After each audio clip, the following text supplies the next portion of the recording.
Ahora te voy a explicar a grandes rasgos cómo la mayoría de quiroprácticos no sabe llevar a cabo un examen de columna y pelvis. Y esto es paradójico, esto es el colmo, porque los quiroprácticos nos vendemos como supuestos especialistas en columna vertebral, pero no sabemos llevar a cabo un examen básico de columna y pelvis. Mira, aquí en mi mano tengo como la tarjeta de presentación de un ortopedista. No voy a decir su nombre y probablemente no lo veas porque está muy pequeño. ¿Sí? Este ortopedista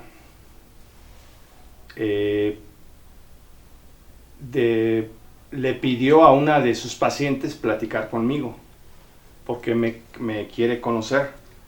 ¿Y por qué me quiere conocer? Te voy a explicar la historia a grandes rasgos. Resulta que llegó una paciente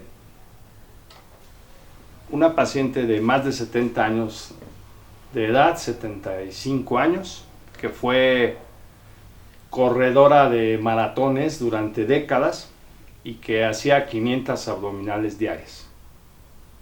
Esta señora, muy optimista, muy positiva, muy linda su forma de ser, tenía fecha de cirugía de columna vertebral, ¿sí? Entonces ella y su hija vinieron a mi consultorio. Ellas viven aquí por el Parque Hundido, en la Ciudad de México, por la Avenida de los Insurgentes, ahí por la Plaza de Toros, México. Y ella me preguntó que si realmente podía liberarse de la cirugía con quiropráctica. Entonces yo le dije, déjeme analizar su caso. Me trajo resonancias, tomografías, radiografías, muchos estudios, electromiografías que ya le habían llevado a cabo. Ya tenía fecha de cirugía. ¿Ok? La cirugía le iba a costar el año pasado, en 2022, más de 280,000 pesos mexicanos. ¿Ok? Entonces, cuando analicé a los estudios de imagen y a la paciente de carne y hueso, me di cuenta de que en la zona lumbosacra ella tenía 6 problemas, pero los informes médicos afirmaban que solamente le iban a reparar con la cirugía uno de esos 6 problemas. Los 6 problemas que recuerdo eran: el primero, el que le iban a reparar un canal estrecho, una estenosis del canal medular.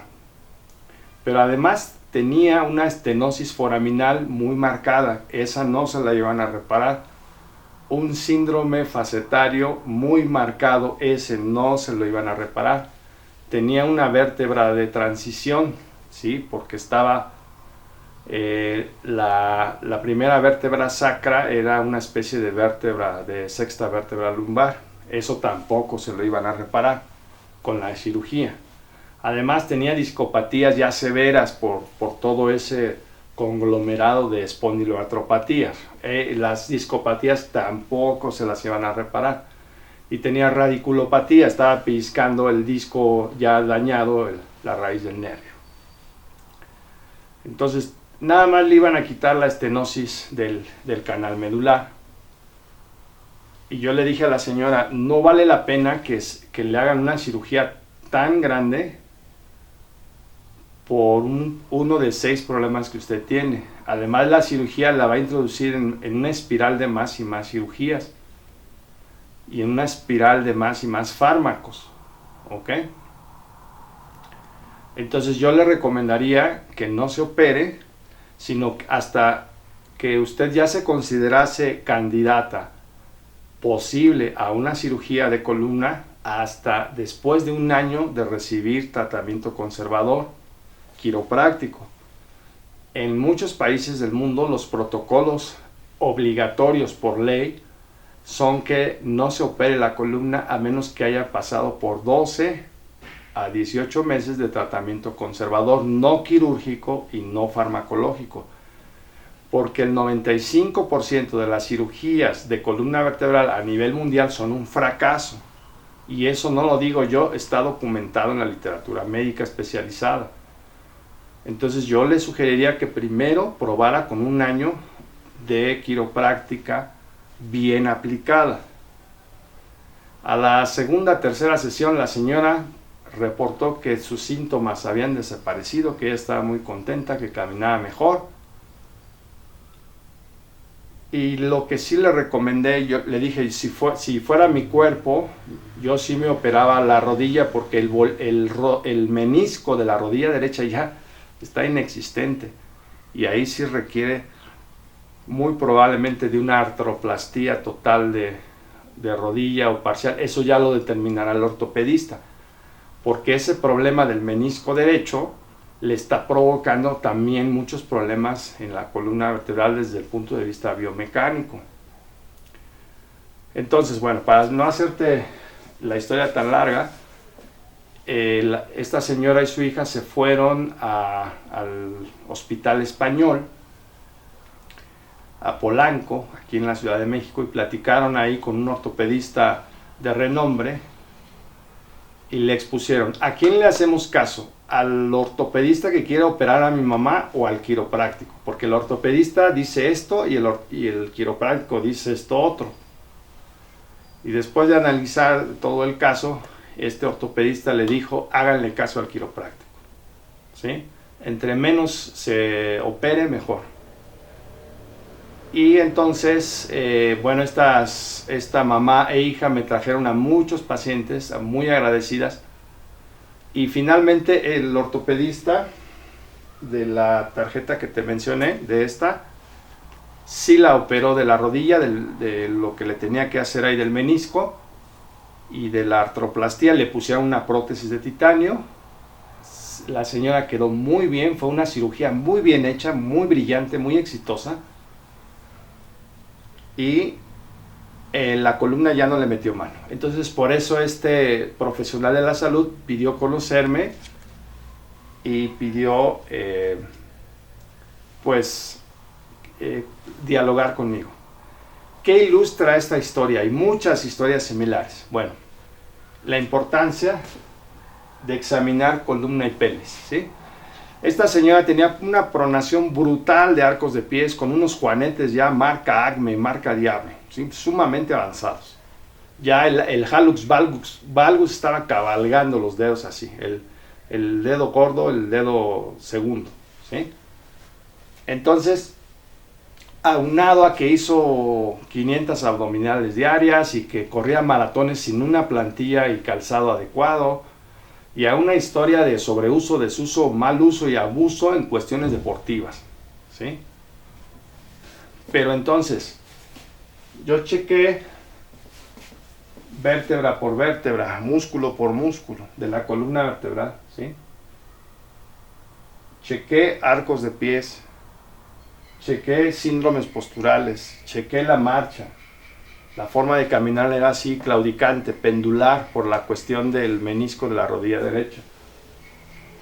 Chequé la zona occipital, músculos suboccipitales, músculo esplenio, escalenos, elevador de la escápula, romboides, trapecio superior, medio e inferior, romboides menor, romboides mayor, ¿sí? Erectores, cuadrado lumbar, músculo piriforme, músculo glúteo medio, glúteo mayor, isquiotibiales, ¿sí? Y chequé toda la cadena cinética, chequé los estudios que la paciente traía, chequé los problemas de ambas rodillas, y cuando ya tenía yo un contexto general, entonces le dije: ¿sabe qué? Mi sugerencia es que no se opere, porque la cirugía le va a hacer más mal que bien. Hay que reparar primero muchísimas cosas funcionales antes de contemplar una posible cirugía que le corrija una sola cosa estructural, ¿ok? Entonces, la paciente avanzó muchísimo y eso ilustra la importancia de saber llevar a cabo un examen de columna y pelvis. Pero ¿qué sucede? Que ni el médico general, ni el fisioterapeuta, ni el ortopedista, muchas veces ni el neurólogo, ni el osteópata, ni el quiropráctico, siendo que el quiropráctico debería saber hacerlo, ¿sí? Ni el reumatólogo saben llevar a cabo un correcto examen de columna y pelvis. Y no te estoy hablando de que le cheques rangos de movimiento con un goniómetro y que le hagas esto y le hagas esto así y que le hagas 20,000 pruebas ortopédicas. ¿Yo sabes cuántas pruebas ortopédicas utilizo? Nada más 2 o 3 para la rodilla, que es la de McMurray, la de Apley y la de Cajón. Para explorar la columna y pelvis casi no uso pruebas ortopédicas porque estas tienen muchos falsos positivos y muchos falsos negativos, ¿sí? Utilizo la palpación estática, el examen postural, el examen de la marcha y un examen minucioso pormenorizado de columna y pelvis, ¿sí? Pero no uso pruebas ortopédicas. Y en la mayoría de los casos en las universidades te enseñan mucho más pruebas ortopédicas a veces que técnicas quiroprácticas. O sea, y te tienes que aprender como recetas de cocina, como si fuera un credo religioso, las pruebas ortopédicas. ¿Y sabes cuántos quiroprácticos aplican las pruebas ortopédicas en sus consultorios privados en el planeta? Poquísimos, casi nadie. ¿Ok? Y esto a mí nadie me lo cuenta porque yo lo vi. ¿Ok? Entonces, no saben llevar a cabo un examen de columna y pelvis. Hay una gran laguna y como no se sabe examinar columna y pelvis, entonces los diagnósticos son equivocados, cirugías innecesarias, 60,000 millones de ajustes quiroprácticos sin resultados claros, ¿sí? Porque he recibido pacientes que ya recibieron en su cuerpo 30 sesiones de activador, 60 sesiones de Pierce, 25 sesiones de Gonstead, 800,000 sesiones de Thompson, 223,000 millones de sesiones de Diversified, y el paciente sigue con sus problemas porque no empezamos por lo más básico, por lo más elemental. ¿Ok?